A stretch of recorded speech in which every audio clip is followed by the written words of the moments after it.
you so much for this. Good afternoon from me. Yeah. Yeah, good afternoon for you. Instagram gods, sometimes they don't want to connect people, but I'm persistent person. Yeah. Thank you so much. Uh, Hi everybody who will join or watch the video later. I'm so excited to have Frida today. I know she's first a mom with a young baby and a busy person, but so thank you very much for joining, because I believe this is a very important topic that I want to talk about. So Frida, if you don't follow her, please go. First of all, follow her. You can find her here. Thank you. She's a certified psychologist, and so she's using her psychology practice into astrology. She's combining the two, which is for me very, very excited. I wanted to study psychology, then I went another route. So this is like for me something very, very special. Thank you for joining. So tell us, first of all, introduce yourself. Tell us more about your practice and how you combine both. Let's start with this. Yes. Hi, everyone, and thank you for introducing me, Jasmina. I'm Frida. I'm 34 years old, and I am a psychologist, which you mentioned. Astrologer since, you can say, well, I actually started studying astrology 2011. So it's over a decade now, but I started practicing more, I would say, more openly in 2018, 19. So it was quite a lot of years like under the surface, just studying and just reading astrology for my own kind of purpose. Right now I am based in Sweden, but I do also have one foot in Amsterdam because my partner and that side of the family is from Amsterdam. So I'm like, in between Sweden and Amsterdam, and Jupiter is just about to go through my fourth house. So I'm like, okay, I'll just stay here for a couple of months. So that's a little bit about me, and my practice, as you say, it's quite influenced from psychology, I would say, because I try to also involve that into my practice. And when I say psychology, I mean more kind of the modern CBT, ACT, acceptance commitment therapy, kind of a psychology into my practice. Because I'm very much about trying to create something practical out of astrology, because I do have a sun in Taurus. And I also want to bring in, the esoteric element and the developmental, the transformative, and there I have my moon in Scorpio. So I think astrology and psychology is a great pair. So yeah, a little bit short about me. I agree, 100%. I love it. I love it. So yeah, especially your moon in Scorpio must be, in depth, and you can kind of tune with your clients, which is great advantage. So tell us more. Okay, I know that these days there are a bunch of, like in any other industry, there's a bunch of fake people and doing in the name of what fake gurus and whatever how they called. So how can people recognize who is a true astrologer and who is fake, and what is that we as an astrologer need to pay attention to for clients to feel safe with us when we do reading? Yeah, that's a really good question. I even sometimes ask myself this as well, because, if you just go online and you Google some placement or something, something about astrology, you're going to get a lot of results, right? And I can see that some of those results are just pop cult astrological. I would say, like a little bit, sites where they also want to scare people, I say, it's very much like this or that, dichotomized interpretations, very like, it's not holistic at all.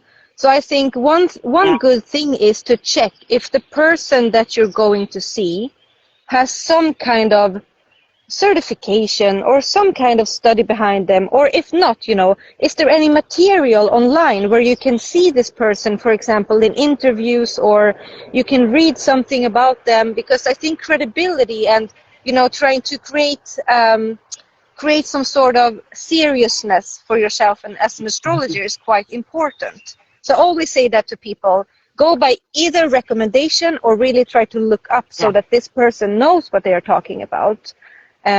Because I always say this, and I hope you agree, because we as astrologers, we come in contact with a lot of people that are potentially quite vulnerable, right? Yeah. Oh, yeah.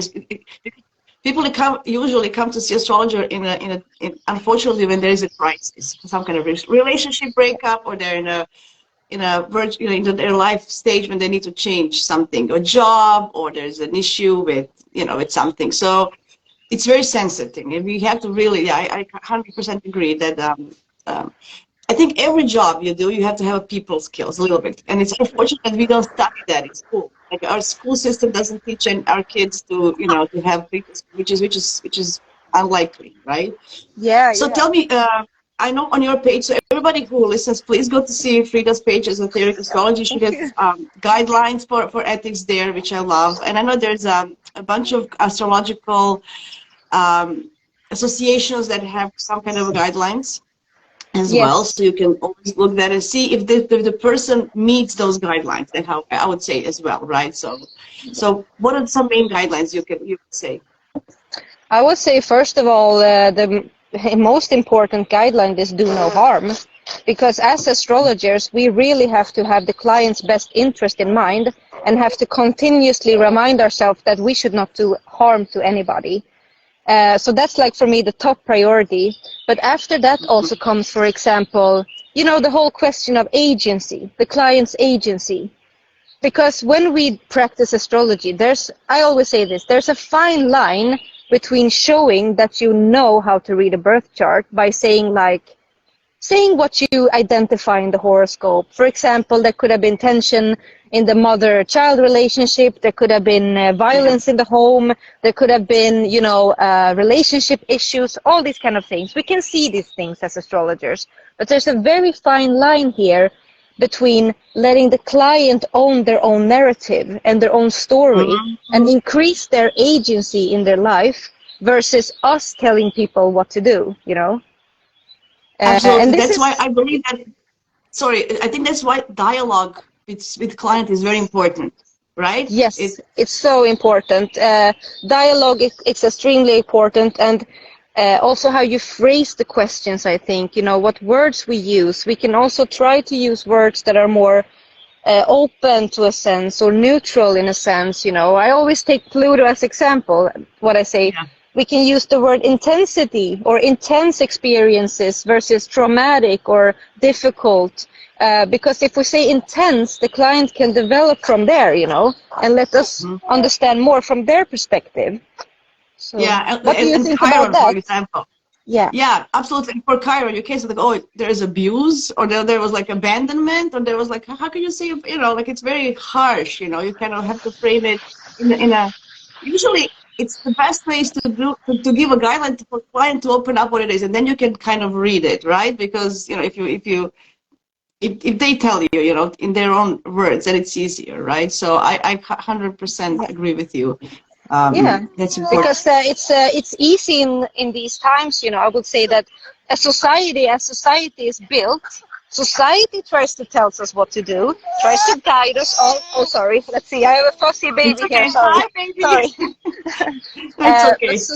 we already have those structures in society, where we should just follow outside guidance or the external guiding forces. So it's really up to us, I think, to try to help people also to come in contact with their own compass, because we have norms in society, we have different, perspectives, general perspectives. You should not do this, you should not do that, and we internalize them. So when you come to an astrologer, we can also help people by showing that, okay, these are the norms, but what do you think about this? What is your take on this? Yes, yes. I kind of we put the chart into context, right? Because it can be many things. Archetypes can tell you, but it has to be in the context of that person. So that's why I don't like cocky. People say, "Oh, AI is going to take over." It will never, No, because it's like a no. cookie cutter thing. It's just like putting information, and you have to intuitively make it a Yes. story, and for that particular person, right? So that's how I feel that astrology is just going to grow and not be diminished with AI. So, for example, okay, in your long-term practice, so when you have a client who is very, hurt or something, so what is your approach? How can you? So I want to, tell people, how can you approach them so that you help them so they feel safe? Because many of them, I don't want to know, or I don't want, this and that. So what would you say from your practice? What is the best approach with people who are hurt or afraid or have some kind of, I think it's very important to, first of all, have a disclaimer as an astrologer to say this is only a reflection. You own your life, you have your experiences, but this is a mirroring, I mirror. Oh, sorry. Let's see if we can continue. I hope so, but it's okay. if it's too noisy, you have to tell me. But it's very important to understand that is just one truth, There's no absolute truth in what I practice. Yes. I believe astrology can show an alternative perspective so that the client can reflect and choose, okay, is this something that I go with, Because I find it so hard when we have people who say, this is how it is, because we cannot know that, Yeah, that's true. People need to kind of understand that it's not about, we are not a magic workers. We will not give you a solution with a magic wand. This is not what astrology is about. Right? No, it's not like that. We will see I don't know if it's going to be possible, or we have to reschedule maybe. It's okay. I know, it's life. It's life. I'm so excited. It's life. Just a side note, but this little baby here has a stellium in Sagittarius. So it's a lot of action here. Sorry for this. It's okay. He wants to explore. Is it he or she? It's a little girl. Yeah, it's a little girl. It's a girl. So she's a little explorer. I like that. Yeah, she's, just wanted to say also that before this live, I was trying to. You know what we do with babies, right? We give them food, we do everything, but sometimes they don't want to sleep when we prefer them to, and we will see how this will go. Perhaps I don't know how much time you have, Jasmina. If it's possible for us to continue, otherwise I would have to come back in a few minutes. I'm not sure. I'm sorry, but we know how babies are. We will reschedule and do another live. Maybe it's okay. I'm not sure. Maybe we can have a few more minutes of discussion. Would be interesting, but perhaps we have to do a longer session soon. Yeah. I was just going to ask you. So ethics. So for people, I just want to touch this base. This is very important as well. So for people who feel astrology is a scam, you know how they feel. So they feel that. So I just want to touch. What would you say to those people? And how can we approach? How can we help people to understand this is not like mumbo jumbo scam thing? That this is an ethical profession, just like any other. Yeah, I think I think that here it comes down to astrological accuracy, to know your craft. Because with astrology, we are going to be able to pinpoint certain experience in the native's life, right? We are going to see things that will show a skeptic that it works.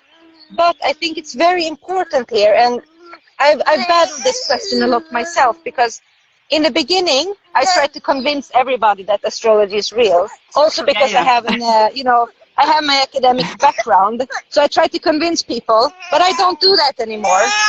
Yeah. Because I think it's really up to each and every one to look for themselves. Yes.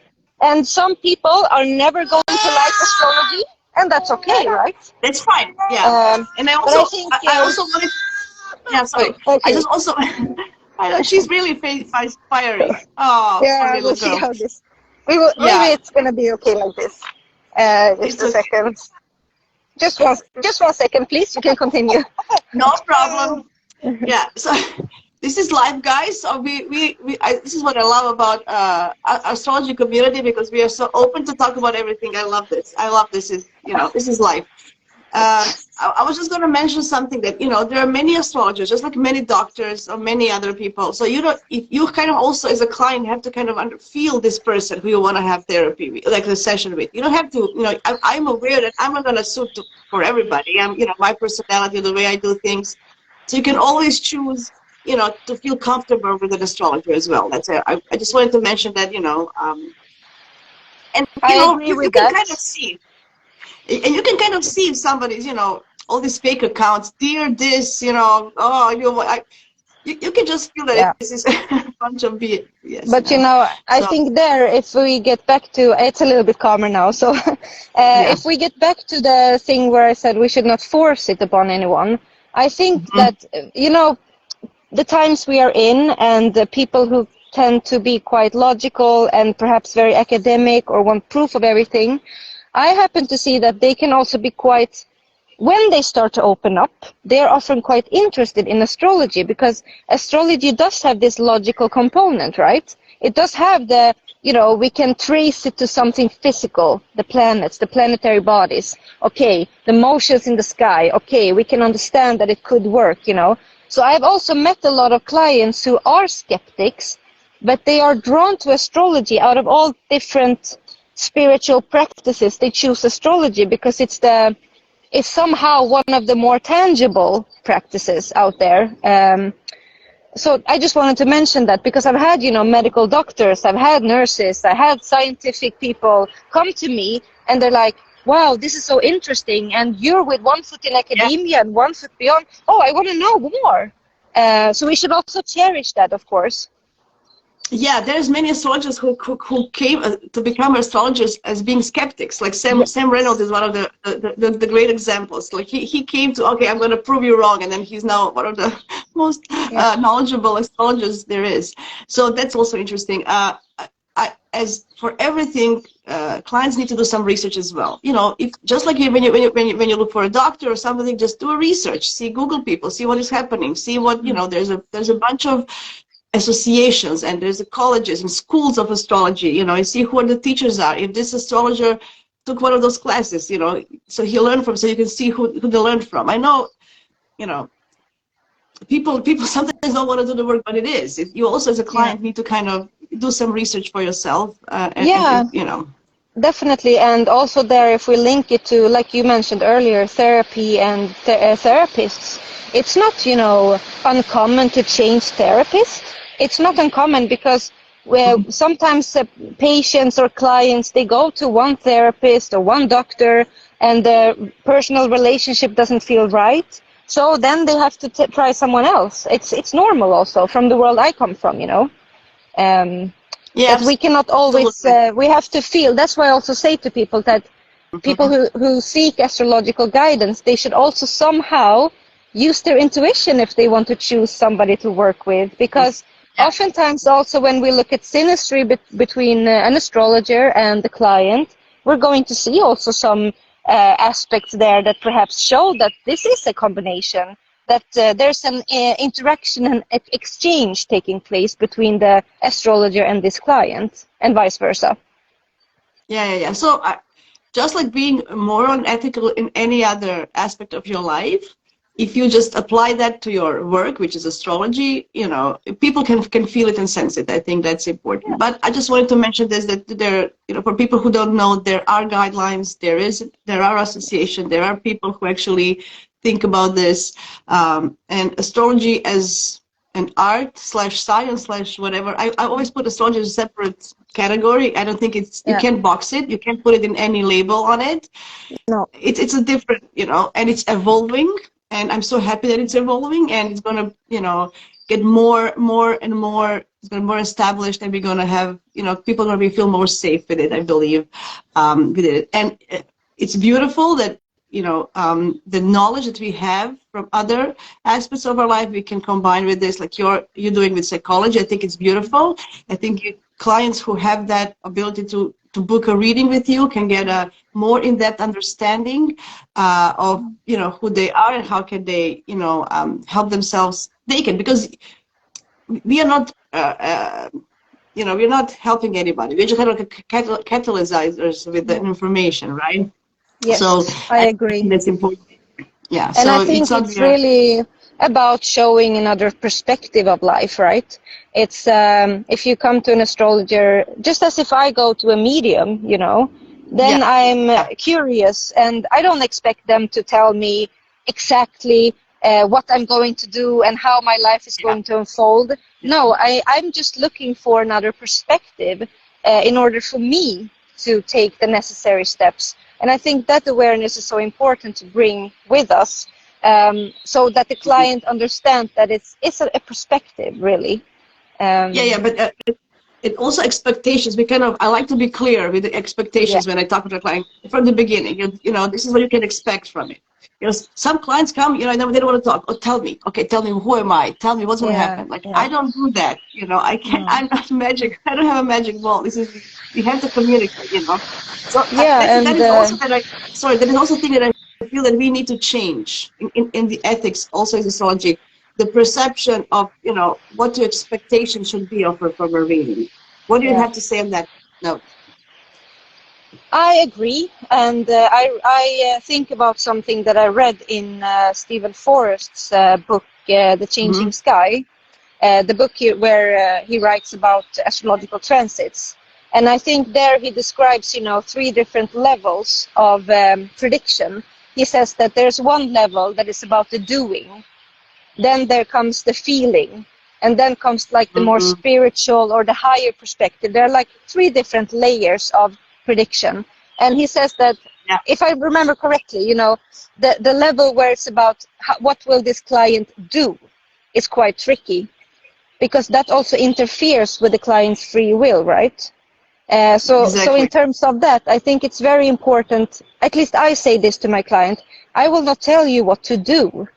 I can tell you what to do. And that also reflects back to me and my horoscope, because, I have mostly fixed energy in my chart. I have heavy Taurus, heavy Scorpio. So I don't like if anybody else tells me what to do. So I cannot, I don't bring that into my own practice, because I think it's more about, okay, we can go through the themes here and be like, okay, what you might feel from this. If you have Saturn transiting your moon, is there something pressing you down, or is it something keeping you from, feeling emotionally safe, or what is going on?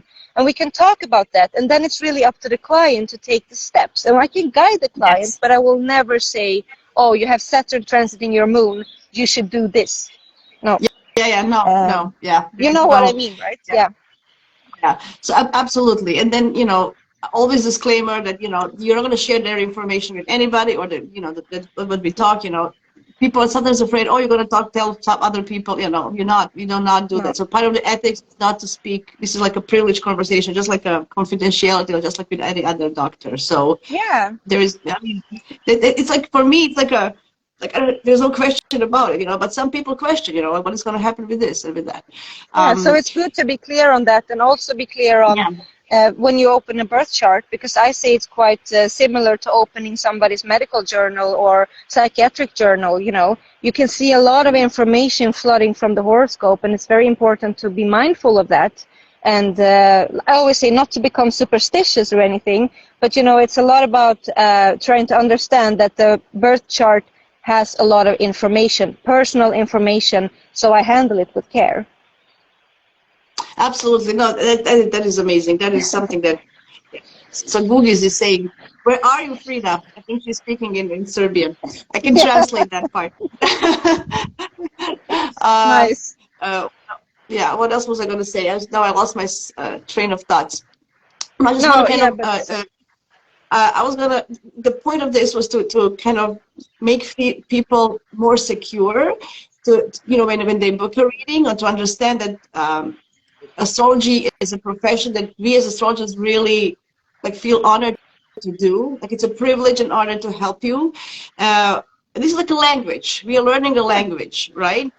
So I know people also say there's so many different types of astrology. Exactly, just like we have a lot of different languages, but it's still the same way of communication. So I wouldn't say there is that's how I see it. Yeah, it's really I'm a Gemini. To us to be the translators. I agree with you. We have to translate the astrological language and put it into words in whatever language the client understands. And that's why I say also it's so important what words we use, because from the words we use, the narrative is created, the narrative becomes the meaning, and that impacts the client's agency. So it's, not to say that, oh, you should not do this or that, or become with too many how can I say, rules here, but it's just about being mindful, present, understanding what impact you as an astrologer might have on another person. Because I know that myself when I've been to mediums, or I go to another astrologer myself, course, I'm yes. I'm always I wondering, what are you going to say about me? You know, I'm excited, I'm curious, and yeah. if that person shows me a lot of harsh facts and like rigid truths, absolute truths, that is going to be felt somehow in my life, and it's going to limit my my agency to some extent. Uh, to be honest, like when I see somebody's chart, I kind of see the approach I can give. You know, if somebody has more water or more air, I talk differently to them because I know they will, just this is like just like basics. Just take a look at the Yeah. chart. The chart will tell you how to talk to a client. You see their person, the mood they have, or if there are lots of this, it's going to be the same approach from you as well, right? Because you're gonna, you want the client to understand what you're saying, right? So. Um, Exactly. And that's what do you think about that then? Because I guess that a lot of preparation, I mean, I try to say this in terms of astrology being also a profession, and we are Mhm. professionals. A lot of time goes into preparation before a consultation, right? Don't you agree? Or because we open the Yes. chart, we reflect, we look at these things, we're like, Yes. oh, okay, this person has a very strong Mercury or something, and we're like, okay, I'm going to phrase myself this and this. Like we do adapt and adjust, and we prepare. What do you think about I that? yeah, I absolutely do that because I will not approach the Scorpio moon the same as Gemini moon because No. it's just different.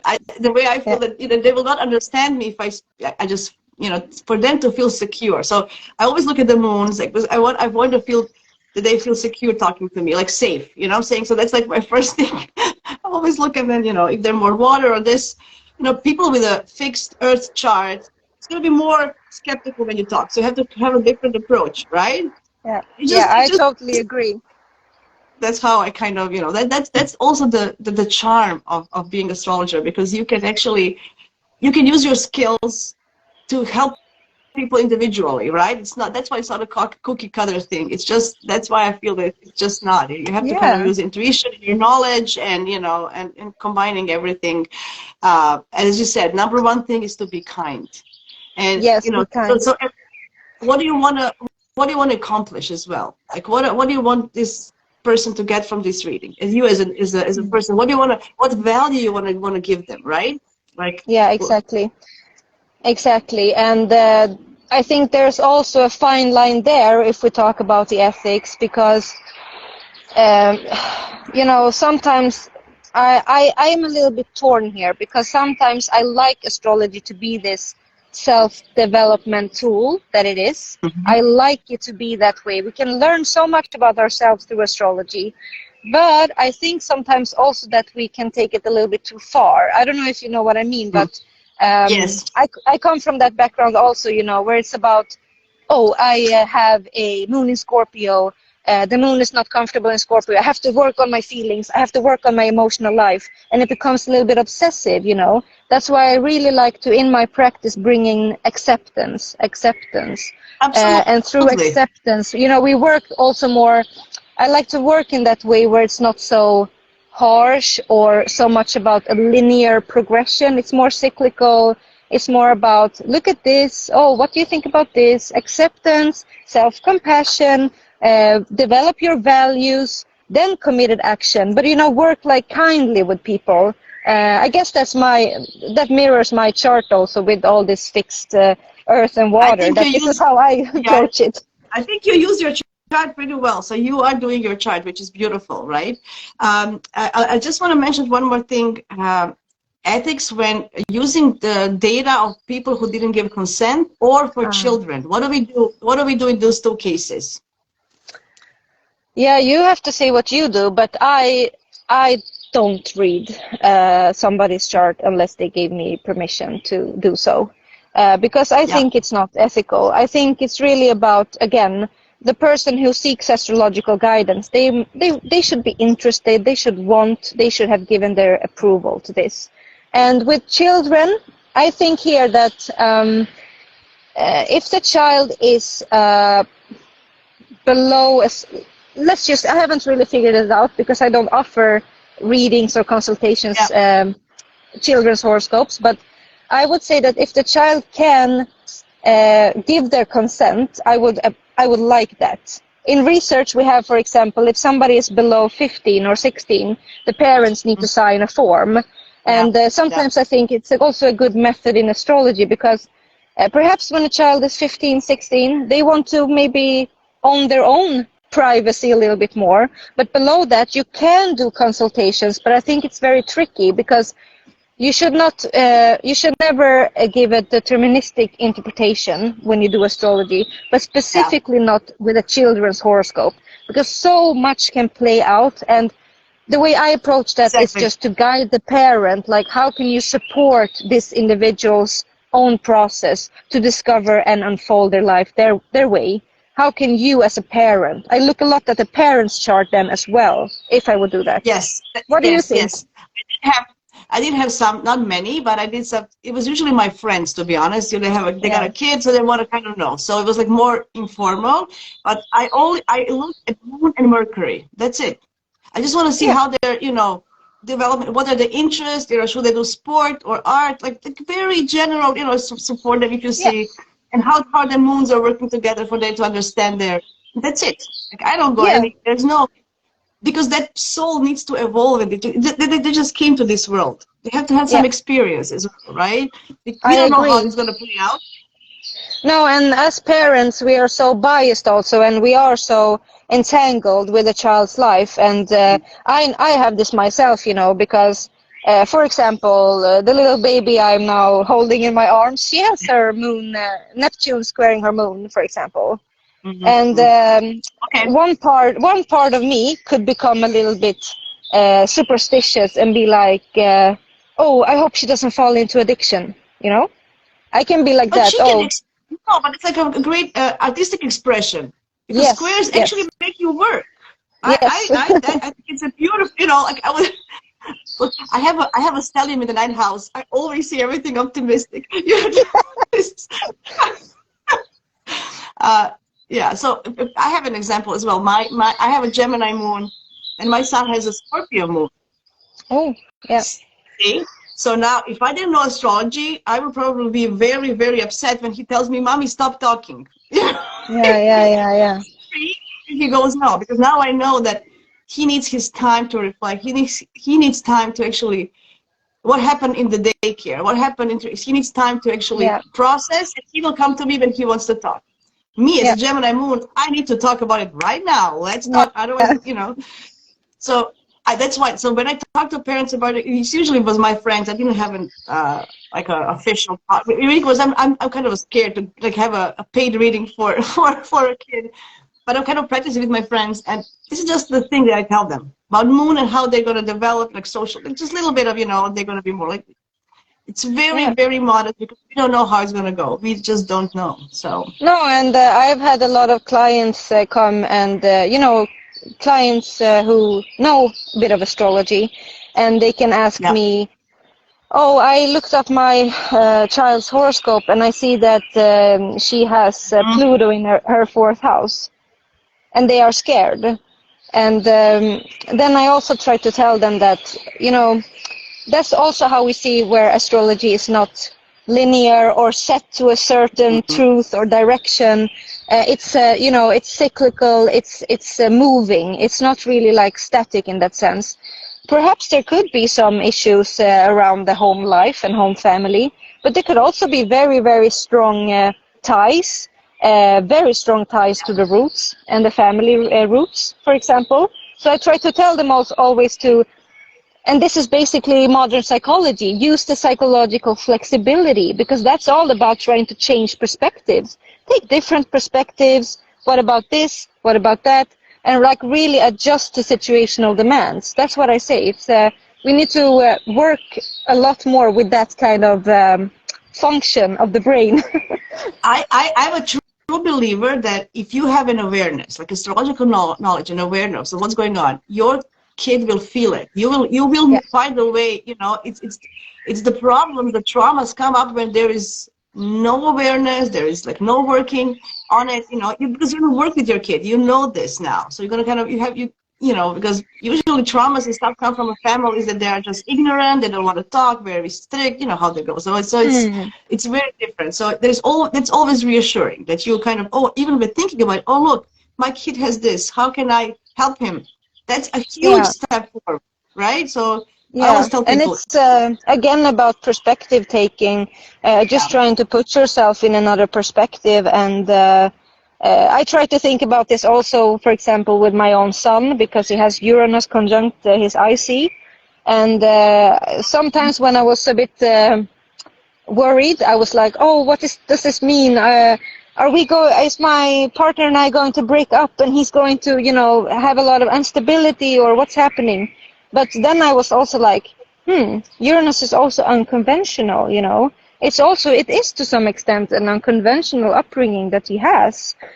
With me, for example, as an astrologer, and yeah, you have to always try to tweak it and look at different truths. And that's where we yeah, guide the clients, because the client will feel what truth resonates with them. And that's the same what we exactly. have to do as well.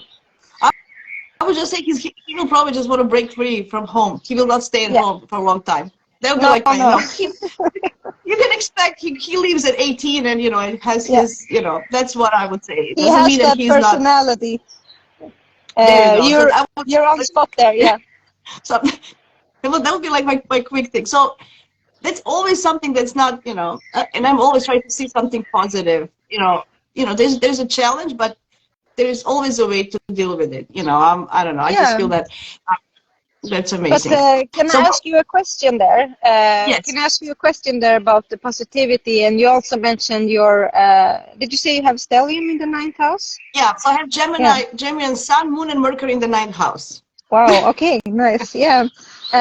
Because I have a Sagittarius ascendant with the Jupiter in my fifth house. But I was Right. wondering, like, do you think there's potentially anything harmful also in taking the positive perspective? I was curious. I've been thinking about this myself. Like, when we Yeah, I are know. I always know. positive, what do you think about that? Yeah, I know. I read your posts and stories, and you always make me reflect and think about, my beliefs. I like that because I like to question, am I on the right path? I like to bring awareness if there is an issue. I'm not going to put, my head in my sand, but I do really feel that we can always find a way. It doesn't have to be through Yeah. astrology, but there's always a way. There's so many Mm. things in this world. There's always a way to channel and to have a positive outcome. Yeah. It doesn't mean it's going to come like this, because you have to go through challenges, but there's like a light at the end of the tunnel.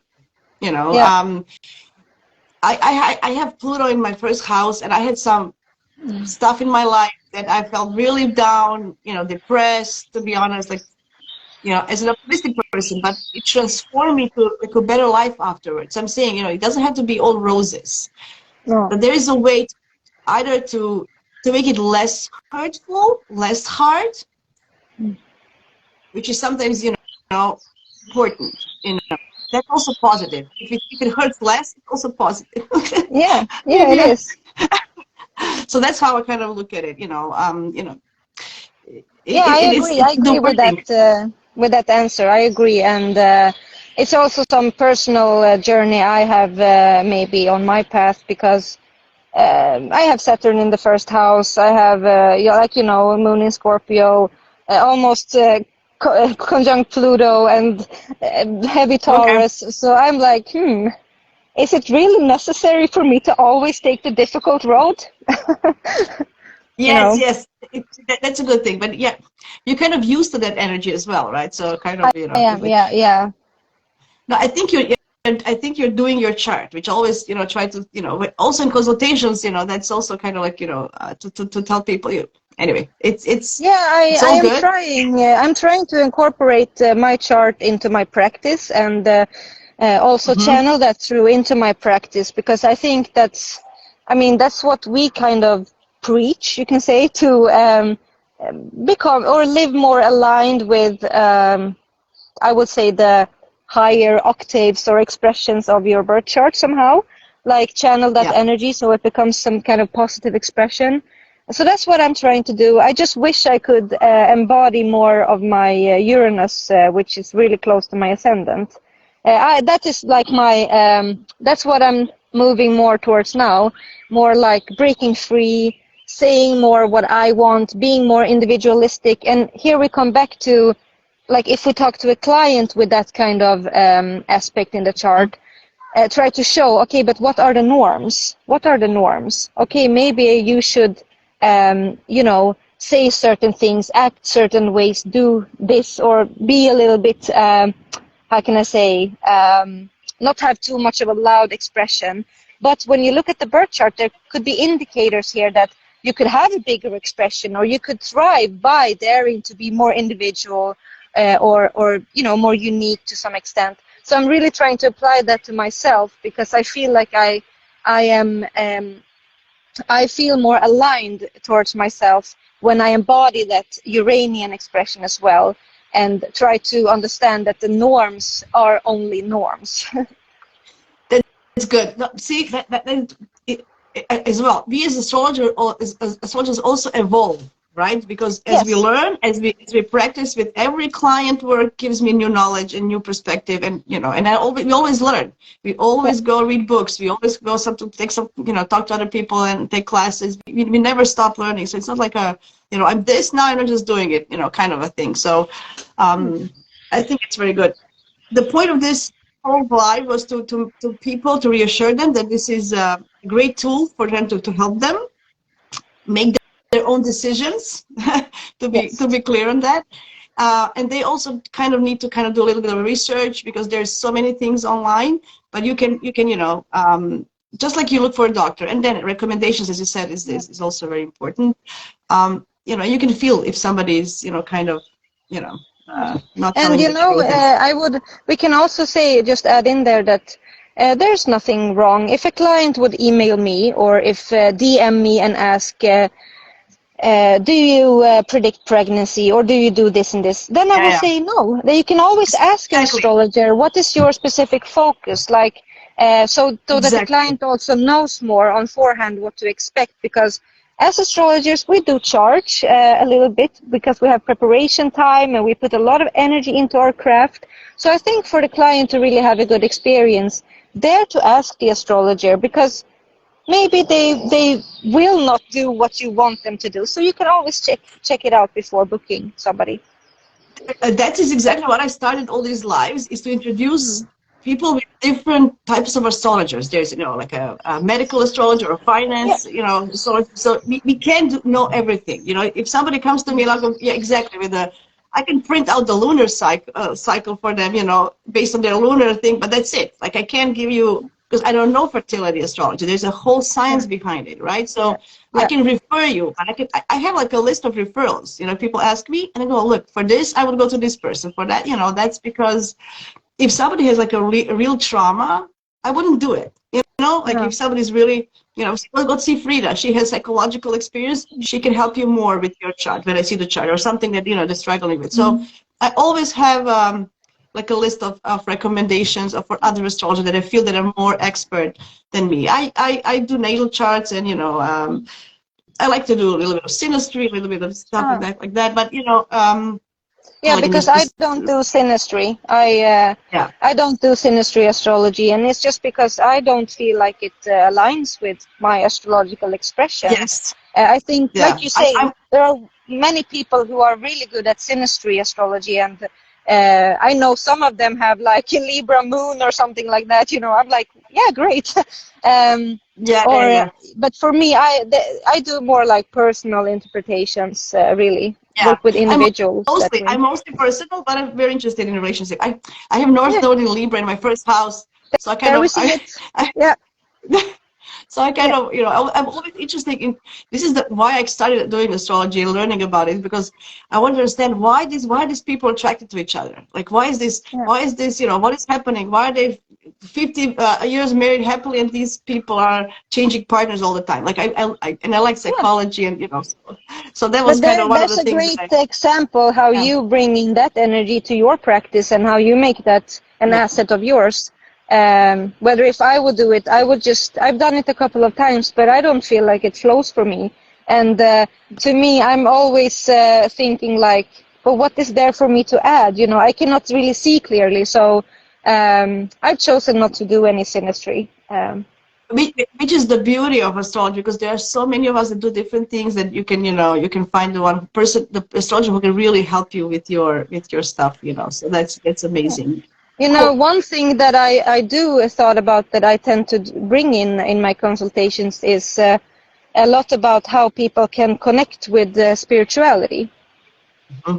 Yeah. Because I think also what I mentioned, some people tend to come to me because I have this kind of academic profile, Mm-hmm. and they come to me, and then I have Sagittarius ascendant with Jupiter in the 5th house. So there's something Jupiterian here, and I have Neptune in the 1st house, and a couple of other placements, Scorpio moon that is quite intuitive. So I always try to also bring that in to show like, yeah, but you who come to me, you are also a little bit scientific maybe, but look, Yes. this is how you can connect with your intuition. This is how you can start more with these things.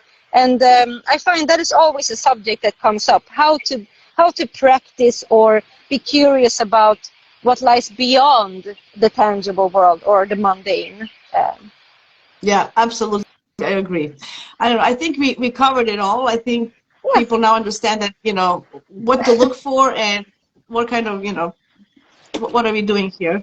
So thank you Yeah, very much for your time. I think this was very thank informative, you. interesting, and I love talking to you. You're so smart. I Oh, really but have to you tell you. too.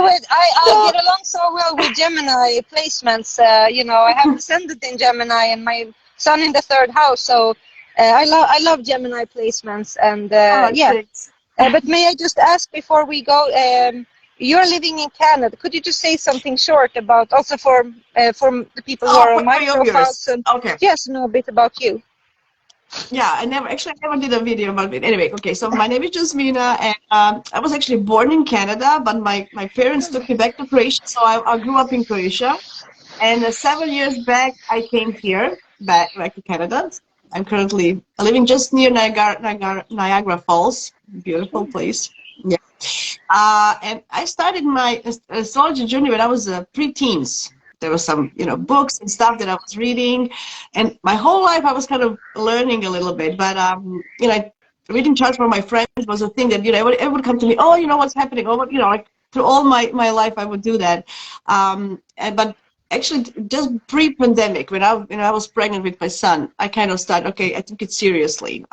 In a way that I started taking courses, starting doing my practice, and then I'm always learning. I'm always, and then this year I said, let's go live, let's do something, fun and social. So I started my page in just January. So I'm still kind of growing in live, but But that's I have been nice. doing this, yeah, just like in a true Gemini fashion, all over the place, like going here and there and learning matcha stuff. Astrology always gave me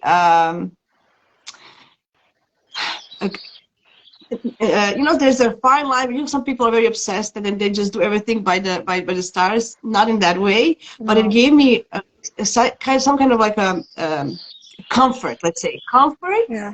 You know that this is the right way to do it, or something like that. Let's say comfort in that way, because my moon in Gemini needs comfort in knowledge. I know it for you Yeah. for people who have a lot of water, but for me, that's knowledge is comfort. So Yeah. this is what it gave me anyway. So that's Yeah, I how. understand.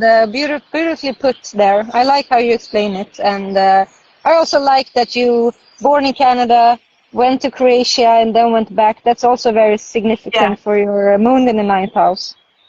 Yes, and son. So yeah, and I was Yeah. just 3 months old when they take me back, and then I came here when I was 37. Yeah, and I was a late mom, so I got my son. I had him when I was 42. I'm gonna be 45 next week, and that's interesting. I had my son on my birthday as well, so we are sharing a birthday. That's also Oh, significant. nice. Yeah, Another story. nice. We can Yeah, so we nice to can, hear. that's another story for whole things. But overall, I still feel that astrology is a great tool for weather forecast, for understanding yourself and how you relate to others, and overall, I just feel it's very comfortable, like comforting, not Yes. comfortable, comforting. Sorry. So Yeah, I agree with you. I agree. yeah. So that's it. Oh, I forgot to mention. So I have, yeah, and I'm a Virgo rising, so I'm a Mercury all over. Very Anyway, mercurial. Yeah. Yeah. Nice. yeah. So which which I'm grateful for because it keeps me grounded. That's the only earth I have, except Chiron. It's my ascendant. Wow. So thank God for Yeah. that. Yeah. And I learned through life, through astrology, actually, I learned that I want to interact with people who are different from me so I can learn from them.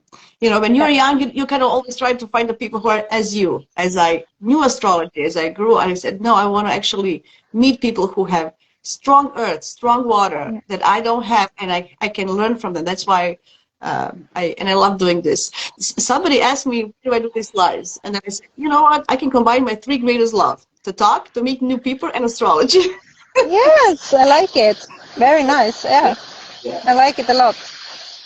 Yeah. Thank you so much. I think Thank you. And you're very sorry for the knowledgeable. little fuss here, No, but like I say, we have to go with the flow. And I'm currently in Amsterdam, so if there's anybody looking at this who is in Amsterdam, please feel free to connect and let's expand astrology. absolutely, absolutely. I think you're very, as I see you, a very knowledgeable, smart, and compassionate person, which I think it's a Thank you. combination, a great combination. So please, for all who are learning astrology, you can learn a lot from Frida as well. So thank you so Thank you much. I so know you have much, a baby and Yasmina. everything, but still, no, thank you, and have a great day. And talk to you soon. Bye, Talk to you. everybody. Thank you Thank so you for much. joining. Bye. Bye. Bye.